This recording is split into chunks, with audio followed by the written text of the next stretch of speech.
اعوذ باللہ من الشیطان الرجیم بسم اللہ الرحمن الرحیم۔ دنیا میں ایک اکاؤنٹنگ کا ڈسپیوٹ رہتا ہے، لوگ اکاؤنٹنگ میں، گھر میں اکاؤنٹنگ، آفس میں اکاؤنٹنگ کے فیگروں میں پھنسے ہیں۔ مسلمان کو اللہ کے حکموں پہ چلنا ہے۔ اکاؤنٹنگ بیس، آپ کا شوگر اتنا ہو گیا، آپ کا بی پی اتنا ہو گیا، اکاؤنٹنگ انگریزوں کا کام ہے، ہمارا کام نہیں ہے۔ ہمارا بھروسہ اللہ پہ۔ سورہ کاف کے اندر اللہ پاک کہہ رہے ہیں، یہ اصحاب کاف تھے جو 309 سال سو گئے جا کے۔ بعض لوگ اٹکل بچو کہیں گے وہ 3 تھے اور چوتھا ان کا کتا تھا، اور بعضے کہیں گے کہ وہ 5 تھے، چھٹا ان کا کتا تھا، اور بعضے کہیں گے کہ وہ 7 تھے، 8واں ان کا کتا تھا۔ کہہ دو کہ میرا پروردگار ان کے شمار سے خوب واقف ہے، اور ان کو جانتے بھی ہیں تو تھوڑے ہی لوگ جانتے ہیں۔ تو تم ان کے معاملے میں گفتگو نہ کرنا مگر سرسری سی گفتگو کرنا، اور ان کے بارے میں کسی سے کچھ دریافت بھی نہ کرنا۔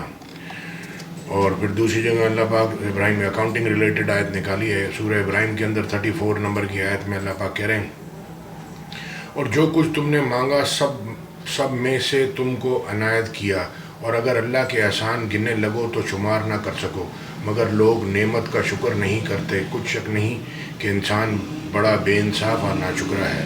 اللہ نے ہم کو بنایا، وہ کہہ رہا ہے نہ بے انصاف ہے، ناشکرا ہے، جلد باز ہے، جھگڑالو، ذرا سا دے دوں اکڑے گا، ذرا سا چھین لوں۔ تو دنیا کی بیماری تجسس، بدگمانی نے، برا خیال دوسرے کے بارے میں، تجسس کرنا، بدگمان، برا خیال رکھنا، تو یہ شیطان آدمی کے دل میں ڈالتا ہے۔ تو جب وہ قرآن کو نہیں سیکھے گا تو اس کو دوسروں کے بارے میں برا خیال آئے گا، اپنے آپ کو سب سے اچھا سمجھے گا۔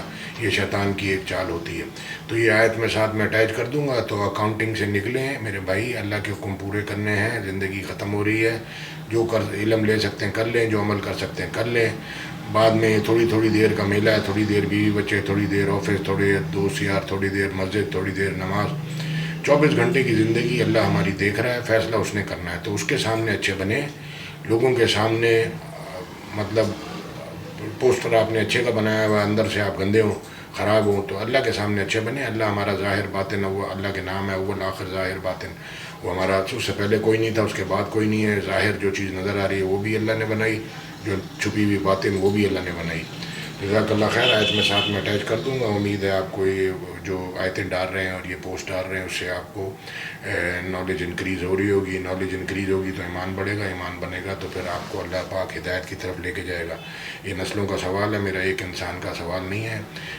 ایک انسان سے اللہ ہدایت علم شروع کرتا ہے اپنا، تو پھر اس کے بعد پھیلا دیتا ہے، بہت سارے لوگوں کو ہدایت دیتا ہے۔ اسی طرح سے ایک انسان گمراہ ہوتا ہے، پھر وہ بہت سارے لوگوں کو گمراہ کرتا ہے۔ جزاک اللہ خیر۔ السلام علیکم ورحمۃ اللہ۔